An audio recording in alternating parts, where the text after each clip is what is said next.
This is D2 8th edition linear graphs and simultaneous linear equation exercise 2A कर रहे हैं हम इसका। देखें क्वेश्चन नंबर 1। अच्छा चैप्टर नंबर 1 जो है वो इससे रिलेटेड है। अगर किसी ने चैप्टर 1 नहीं पढ़ा है तो पहले वो चैप्टर 1 पढ़े फिर यहाँ पर आए, ठीक है। बहुत सारी चीज़ें जो वहाँ हमने डिफ़ाइन कर दी वो हम यहाँ पर डिफ़ाइन अब नहीं करेंगे। अगर सिर्फ क्वेश्चन नंबर 1 को देखें तो आपके पास एक ग्राफ दिया हुआ है, लाइन 1 दी हुई है, लाइन 2 दी हुई है, ठीक है। कहते हैं right the equation of the each horizontal line. देखें अगर मेरी लाइन ये यहाँ से जा रही है, इसका C इंटरसेप्ट 6 है। चैप्टर 1 में हम बता चुके हैं जब हॉरिजॉन्टल लाइन होती है तो उनका जो ग्रेडियंट होता है वो होता है 0, ठीक है। इस लाइन का इक्वेशन सिर्फ और सिर्फ y = 6 होगा, ठीक है, क्योंकि इसमें C ग्रेडियंट नहीं होता, ठीक है। और इसी तरह से जो नीचे वाली लाइन है तो इसका होगा y = -2, sorry. On the graph draw each of the line. अच्छा y = -3, तो एक लाइन आपको y = -3 पे यहाँ पर ऐसे ड्रॉ करनी पड़ेगी, ठीक है। ये है y = -3, ठीक है। फिर ये है y = 3.5, 3 होल 1/2 का मतलब 3.5, वो आप इसको यहाँ ड्रॉ कर दें, ठीक है। थोड़ा सा ऊपर करना चाहें ऊपर कर दें इसको, okay. So this has become y = 3 whole 1/2, ठीक है। 3 से आधा यूनिट ऊपर है, ठीक है। Describe the lines. क्या डिस्क्राइब करें इसमें? हॉरिजॉन्टल लाइंस हैं ये भी, ठीक है, बस। और क्या इसमें डिस्क्राइब कर सकते हैं? अच्छा क्वेश्चन 2 की तरफ आ जाता हूँ।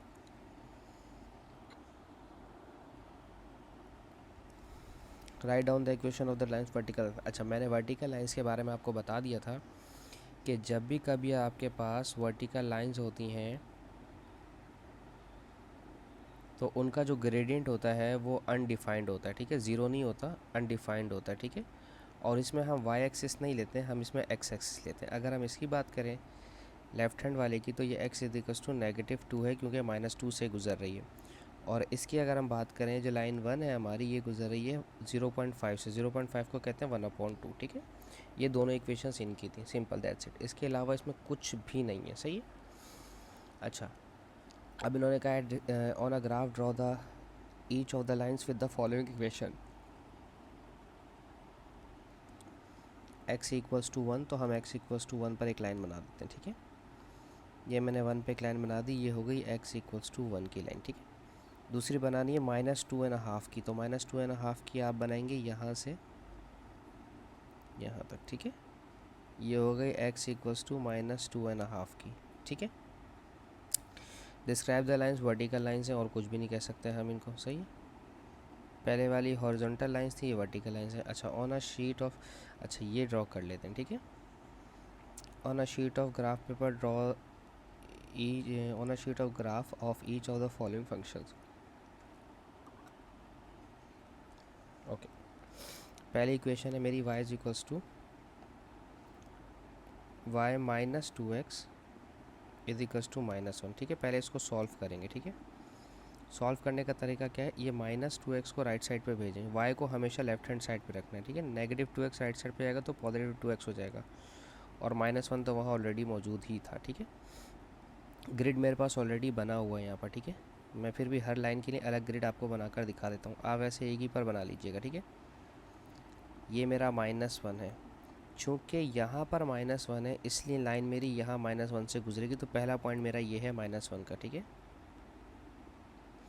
फिर अगर आप इसके ग्रेडियंट को गौर करें तो ग्रेडियंट इसका 2 है और पॉजिटिव है, तो ग्रेडियंट 2 से इंक्रीज़ होगा। याद आ रहा है चैप्टर 1 में अगर आपने सीखा हो तो 2 से या 3 से या 4 से डिक्रीज़ होता था या फिर इंक्रीज़ होता था।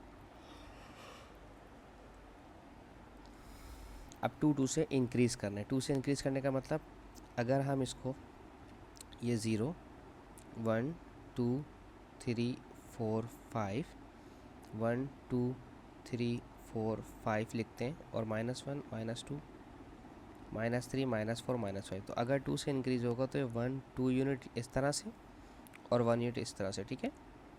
बेसिकली हमारा जो ग्रेडियंट है यहाँ पे वो है 2/1, ठीक है। ये है हमारा राइस और ये है हमारा रन, 2 यूनिट राइस और 2 यूनिट रन, ठीक है। अगर मैं देखें इसको, ये 2 यूनिट मेरा राइस और 1 यूनिट रन, ठीक है। फिर 2 यूनिट मेरा राइस और फिर 1 यूनिट मेरा रन। तो अगर हम एक स्ट्रेट लाइन बनाना चाहें तो हमें इस तरह से बनानी पड़ेगी स्ट्रेट लाइन, ठीक है। 2 unit rice 1 unit 2 unit rice और 1 यूनिट रन, ठीक है। देखिए अब मैं आपको इसको बना के दिखाता हूँ। देखिए ये 2 unit rice 1 unit run, 2 unit rice 1 unit run, ठीक है। 2 यूनिट राइस के और 1 यूनिट रन का, ठीक है। फिर 2 यूनिट राइस का और 1 यूनिट रन का, ठीक है। इस तरह से स्टेयर्स बनेंगी, ये सही है। चूँकि पॉजिटिव था इसलिए इंक्रीजिंग ऑर्डर में बनेगा, ठीक है। ये हो गया हमारा ऑप्शन नंबर 1। अब आप चाहें तो इसको अपने ग्राफ पर बना सकते हैं, ठीक है। मैं इसे इरेज कर रहा हूँ। अच्छा, अब हमारे पास है सेकंड इक्वेशन क्या है, 3x + 2y = 3।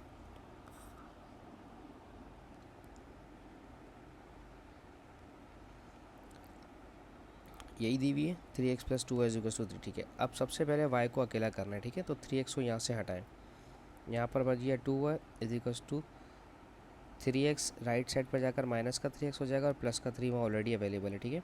2 मल्टीप्लाई कर रहे हैं, वहाँ जाकर करेगा डिवाइड, तो -3/2 ऑफ x + 3/2, ठीक है। इसको तो -3/2 ही लिखा रहने दीजिए, ठीक है, x के साथ, प्लस ये हो जाएगा 1.5, ठीक है। ये 1.5 लिखने की वजह है, अभी समझा देता हूँ आपको इसे लिखने की वजह क्या है, ठीक है।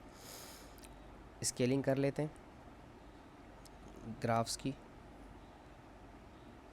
यह है 0 1 2 3 4 5 6, 1 2 3 4 5 6, ठीक है। ये सी इंटरसेप्ट इसका जो है 1.5 है, तो पहला पॉइंट तो मुझे मिल गया, वो है 1.5 यहाँ होगा 1 और 2 के बीच में, ठीक है। ये यहीं से जाएगा। अच्छा, अब इसका ग्रेडियंट क्या है, -3/2। -3/2 का मतलब ये लाइन नीचे की तरफ जाएगी 3 यूनिट, ठीक है। तो देखें 1 2 और 3 ये यहाँ पर है, ठीक है, यहाँ रुकेगी, ठीक है। 3 यूनिट यहाँ पर और 1 और 2 यूनिट यहाँ पर, सही है। बस इसी लाइन को स्ट्रेच कर देंगे अब हम।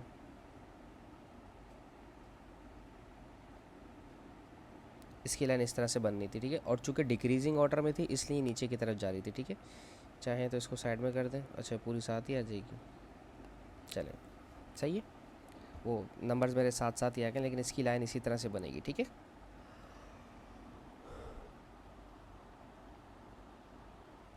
मैं पॉइंट्स लगा दूँ, 1 मिनट, 1 2 3, एक यहाँ पर और यहाँ पर, ठीक है।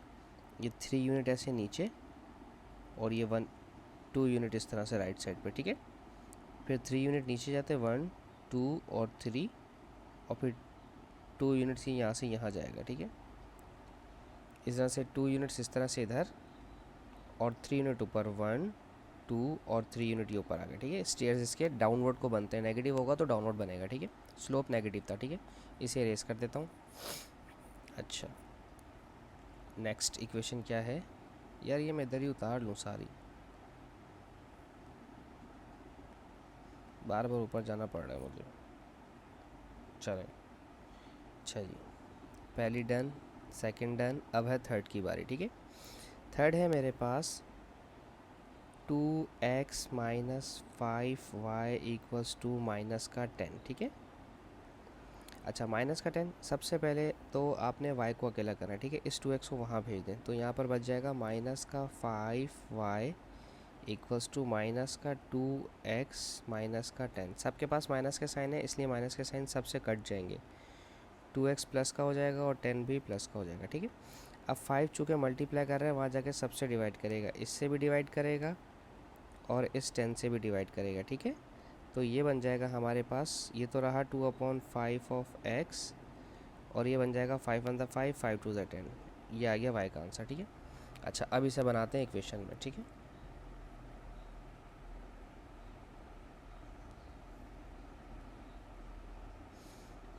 ज़ीरो 1 2 3 4 5 6 7 8, 1 2 3 4 5 6 7 8। सबसे पहले सी इंटरसेप्ट चाहिए, ये है 2। पहले तो 2 पे निशान लगा दें, एक 2 पर यहाँ से इसने गुजरना है, ठीक है। फिर चूँकि इसका पॉजिटिव है तो 2 यूनिट्स अपवर्ड होगा और 5 यूनिट्स राइट हैंड साइड पर होगा, ठीक है। देखें 2 यूनिट्स अपवर्ड इस तरह से और 5 यूनिट्स 1 2 3 4 और 5, ठीक है। फिर 2 यूनिट्स अपवर्ड, 1, 2 यूनिट्स अपवर्ड, 1, 2, 3, 4, 5, ठीक है। ये 2 पॉइंट्स हमारे पास आ गए हैं, ठीक है। इन्हीं पॉइंट्स पर इसको ड्रैग कर दें, ठीक है। काउंट कर लेते हैं राइज और रन, ठीक है। राइज आपका 2 यूनिट और रन आपका 5 यूनिट, ठीक है। फिर राइज आपका 2 यूनिट और रन आपका 5 यूनिट, ठीक है। फिर राइज आपका 2 यूनिट और रन आपका 5 यूनिट, ठीक है। ये बार बार स्टेयर्स बनाने की ज़रूरत नहीं है, सिर्फ ये आपको समझाने के लिए बनाकर दिखा रहा हूँ, ठीक है। ये हो गया हमारा, इसे इरेज कर दिया मैंने। अब नेक्स्ट क्वेश्चन चेक करते हैं। ओके, सी पार्ट भी डन इसका। अब हम देखते हैं इसका डी पार्ट, ठीक है। डी पार्ट के अंदर कह रहे हैं 2.5 ऑफ एक्स माइनस का 3y is equals to minus का 4। पहले 2.5 वहाँ भेज दें तो यहाँ पर बच जाएगा माइनस का 3y is equals to minus का 2.5 ऑफ एक्स और माइनस का 4। अच्छा, दो सबके पास माइनस है तो ख़त्म हो जाएगा। 3y is equals to 2.5 of X और ये हो जाएगा प्लस का 4, ठीक है। अच्छा, अब 2.5 का मतलब क्या होता है? 5/2 आई गेस ना। 2 होल 1/2, 2 to the 4, 4 + 1, 5/2, यस। 2.5 होता है 5/2 ऑफ एक्स प्लस 4, ठीक है। अब ये 3 मल्टीप्लाई करवा रहा है तो सबको जाके वहाँ डिवाइड करेगा, तो 5/2 ऑलरेडी मौजूद है तो 2 के पास ये 3 मल्टीप्लाई करेगा और 4/3 इधर आ जाएगा, ठीक है। ये हो जाएगा 5/6 एक्स प्लस 1 होल 1/3, ठीक है। 3 1 ज़ा 3, ठीक है। अच्छा, अब इसको डेसिमल्स में देखना, थोड़ा सा एहतियात से देखना पड़ेगा इसको, ठीक है।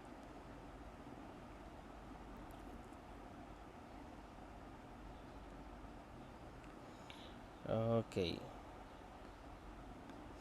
0 1 2 3 4 5 6 7 8 9 और 10, ठीक है।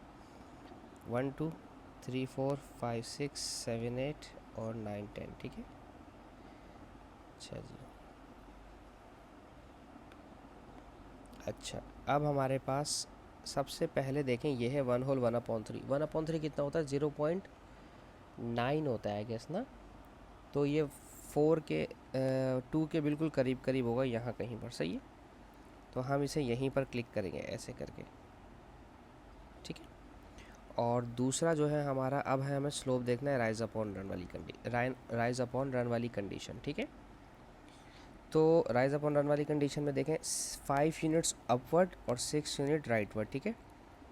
1 2 3 4 5 यूनिट्स अपवर्ड और 1 2 3 4 5 6 यूनिट्स यहाँ पर आ गए, ठीक है। अब इसी को ड्रैग करते हुए लेके जाना है हमने, ठीक है।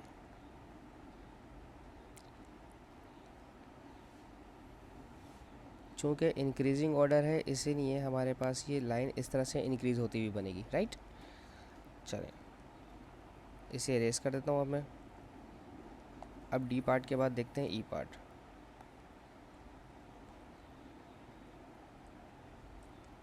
ई है हमारे पास 1/2 of Y plus X is equals to -2, ठीक है। इस एक्स को वहाँ भेज दें। 1/2 of Y is equals to -x -2। 2 divide कर रहा है तो वहाँ जाके दोनों को मल्टीप्लाई करवाएगा। -2x -2 2 ज़ा 4, ठीक है। तो सबसे पहले तो सी इंटरसेप्ट देखें, इसका -4 है तो मुझे यहाँ पर -4 भी चाहिए होगा, ठीक है। तो मैं यहाँ -4 भी लूँगा। -1 -2 -3 -4, ठीक है। एक पॉइंट तो मुझे यहाँ मिल गया -4 का, ठीक है। ये रहा -4, ठीक है। और ये है डिक्रीज़ हो रहा है -2/1, ठीक है। ये डाउनवर्ड 2 यूनिट्स है और राइटवर्ड 1 यूनिट है, ठीक है। तो ये तो और ही नीचे चला जाएगा ग्राफ मेरा, ठीक है। देखें, डाउनवर्ड 2 यूनिट्स और rightward 1 unit, downward 2 unit rightward 1 unit, downward 2 unit rightward 1 unit, ठीक है। देख लें, सेम पॉइंट्स मिले हैं मुझे। इसका ग्राफ इस तरह से बनेगा डाउनवर्ड की तरफ, ठीक है। आप चाहें तो इसे एक्सटेंड कर सकते हैं, अगर आप चाहें तो -4 -5 -6 -7 -8 -9 -10 एंड सो ऑन, ठीक है। वैसे इसकी ऐसा सच ज़रूरत है नहीं, ठीक है, इतना ज़्यादा एक्सटेंड करने की, ठीक है। अब इसे रेस कर देते हैं हम। अब लास्ट पार्ट करेंगे हम इसका, एफ पार्ट। एफ में है 5x - 4y is equals to 0। इस 5 को वहाँ भेज दें तो यहाँ पर बच जाएगा माइनस का 4y is equals to minus का 5x, माइनस माइनस से कैंसिल, तो 4y is equals to 5x। तो अगर 4 मल्टीप्लाई कर रहा है तो वहाँ जाकर 5 से डिवाइड करवाएगा, 5/4x। इसका सी इंटरसेप्ट नहीं है तो इसका मतलब ये 0 से गुजरेगा, 0 से पास आउट होगा, और 5 यूनिट अपवर्ड और 4 यूनिट राइटवर्ड, इस तरह से। बस ये इसके पॉइंट्स हैं, ठीक है। अब इसे ड्रैग कर दें आप। आपके पास तो खैर स्केल होगा, ड्रैग तो नहीं करेंगे आप, आपके पास स्केल होगा यकीनन, ठीक है। राइज और रन चेक कर लीजिएगा इसका कि 5 यूनिट अपवर्ड और 4 यूनिट राइटवर्ड, ठीक है। That's it. इसके साथ ही हमारा क्वेश्चन ख़त्म होता है। होप्स आपको समझाने में कामयाब रहा हूँ। Thank you so much for watching my channel. अल्लाह हाफिज़।